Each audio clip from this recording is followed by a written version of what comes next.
कि order of A is equals to, prove करना है कि order of A is equal to order of X inverse A X, ये हमें prove करना है। क्या मतलब है समझाता हूँ, ठीक है ना। Order of X inverse A X, ये हमने प्रूव करना है। ध्यान से सुनना क्योंकि थोड़ा सा ये शायद आपको ट्रिकी लग सकता है। जब भी हमें दो चीज़ों का ऑर्डर इक्वल लाना होता है ना, तो हम क्या करते हैं, जैसे हमने इसमें किया पहले वाले में, हमने क्या किया, जैसे ऑर्डर ऑफ ए हमने मान लिया कि ऑर्डर ऑफ ए हमने एम मान लिया और इसको एन मान लिया।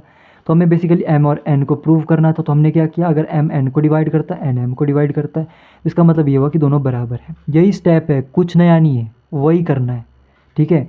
अब आपको क्या करना है, तो हम क्या करेंगे, सबसे पहले ऑर्डर ऑफ ए ले लेते हैं अपने मन से, एम ले लिया, और इसका ऑर्डर ले लेते हैं, order of X inverse A x को ले लेते हैं हम एन। तो बेसिकली हमने करना क्या है कि हमने एन को एन के बराबर प्रूव करना है, या यूं कहे कि एम डिवाइड्स एन या एन डिवाइड्स एम, ये हमें प्रूव करना है। ये हमें दो इक्वेशन इस तरह की चाहिए जिसमें एम एन को डिवाइड करता हो और एन एम को डिवाइड करता हो। ओके, तो बेसिकली हम इसको कैसे सॉल्व करते हैं, देखो ध्यान से देखो, इस वाली इक्वेशन को मैं लेके चलता हूँ क्योंकि हमने गिवन जो है उस पर ही काम करते हैं। तो order of X inverse A X is equal to N, इसका क्या मतलब हुआ कि मतलब एक्स इनवर्स ए एक्स की पावर में अगर एन लूँ तो हमारे पास आइडेंटिटी मिलेगी, कह सकता हूँ।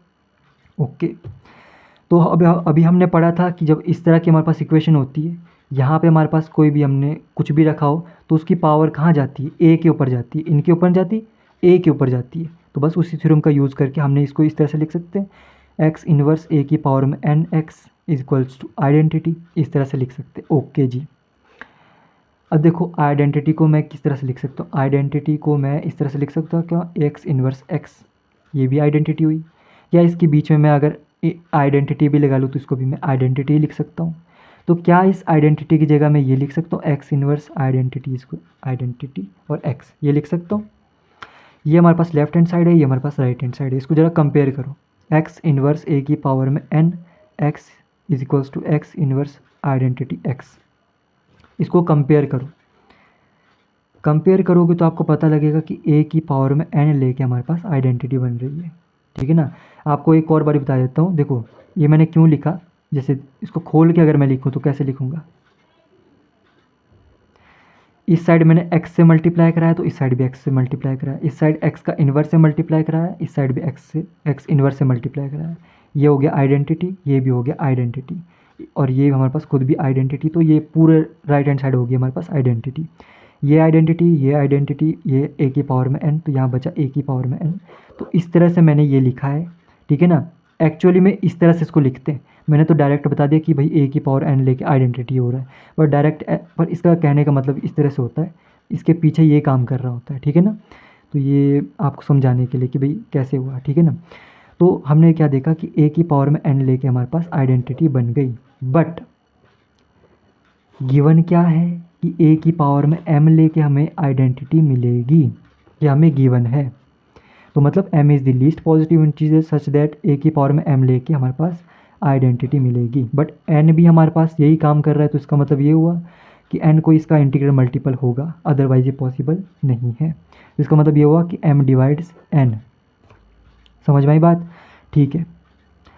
तो एक हमारे पास प्रूव हो गया, दूसरा हम कैसे प्रूव कर सकते हैं, दूसरा हम इस तरह से प्रूव कर सकते हैं, जैसे सेकंड इक्वेशन हमने ये ली थी कि ऑर्डर ऑफ एक्स इनवर्स ए की ए एक्स इक्वल टू एन, इसका मतलब हुआ कि एक्स इनवर्स ए का की पावर में एन लेके हमारे पास आइडेंटिटी बनेगी, ठीक है। ये हमारे पास गिवन था।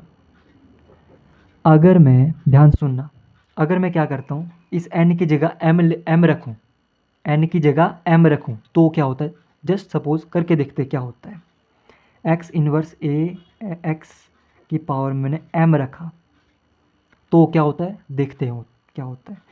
दिस इम्प्लाइज ये एम हमारे पास कहाँ जाएगा, इसके ऊपर जाएगा, ये तो हमें पता है, पिछली थ्योरम में हमने पढ़ा है, तो इसको हम लिख लेते हैं, एक्स इनवर्स ए की पावर में एम एक्स, ये हमारे पास क्या हो गया, आइडेंटिटी।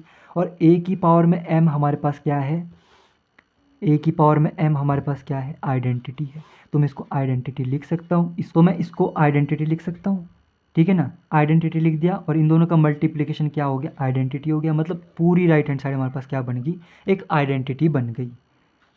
लेफ्ट हैंड साइड क्या था, एक्स इनवर्स ए एक्स की पावर में एम, एन नहीं एम, और राइट हैंड साइड में क्या मिला, हमें आइडेंटिटी मिला। हमें क्या पता है, गिवन हमारे पास ये है भैया कि एक्स इन्वर्स ए एक्स की पावर में अगर हम एन ले तो हमें आइडेंटिटी मिलेगी। बट हमें यहाँ क्या हुआ, एक्स इन्वर्स ए एक्स की पावर में एम ले के भी आइडेंटिटी मिल गई। तो ये तो लीस्ट पॉजिटिव इंटीजर है ही, ये भी हमारे पास कोई इंटीजर मिल गया। इसका मतलब ये हुआ कि एम हमारे पास इसका कोई इंटीग्रल मल्टीपल है, तो मतलब एन डिवाइड्स एम।